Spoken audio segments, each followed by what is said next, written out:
સમસ્ત જૈન સમાજ માટે બહુ આનંદનો વિષય છે, બહુ જ પ્રેરણાદાયક પ્રસંગ છે।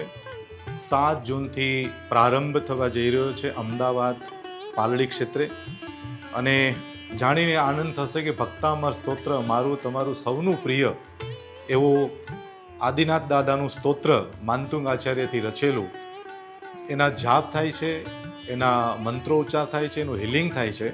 આવું તો ઘણું બધું તમે સાંભળ્યું હશે, પણ જૈન સમાજ માટે એક ખૂબ ખબરી અને નિકુંજ ગુરુના સાનિધ્યમાં, એમના માધ્યમે, એમની શક્તિ બળે, એમના ભાવના બળે 1.25 કરોડ ઉપર ભક્તામર સ્તોત્રના જાપ થવા જઈ રહ્યા છે।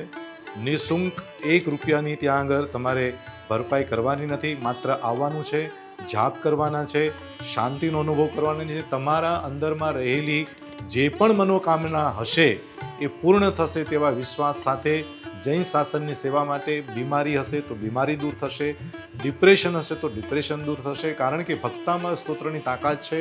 અને સામૂહિક રીતે જ્યારે એના 1.25 કરોડ જેટલા ભક્તામર બોલાય તો એનો પાવર એ ઉર્જામાં એવો જબરજસ્ત થશે। ત્યાં ભક્તામર સ્તોત્રનું સરસ મંદિરની રચના કરવામાં આવશે, અને નિકુંજ ગુરુ એમના અંતરના ભાવ સાથે અને એમની આખી ટીમ આ ભક્તામર સ્તોત્રના જાપ કરાવશે। એક શ્લોકના કરોડો જાપ થશે। તો હું સમસ્ત જૈન સમાજને વિનંતી કરું છું, જે જ્યાં પણ હો, જે પણ ગામમાં હો, ચાહે બેંગ્લોર હો, દિલ્હી હો, મદ્રાસ હો, અમદાવાદ હો, બોમ્બે હો, દરેક ક્ષેત્રથી તમે અહીં આવી શકો અને તમારા દુઃખને દૂર કરી શકશો, તમારા પાપોને પખાડી શકશો અને તમારા આત્માને પરમાત્માની યાત્રામાં લઈ જઈ શકશો। એવું સરસ મજાનું આ અનુષ્ઠાન છે।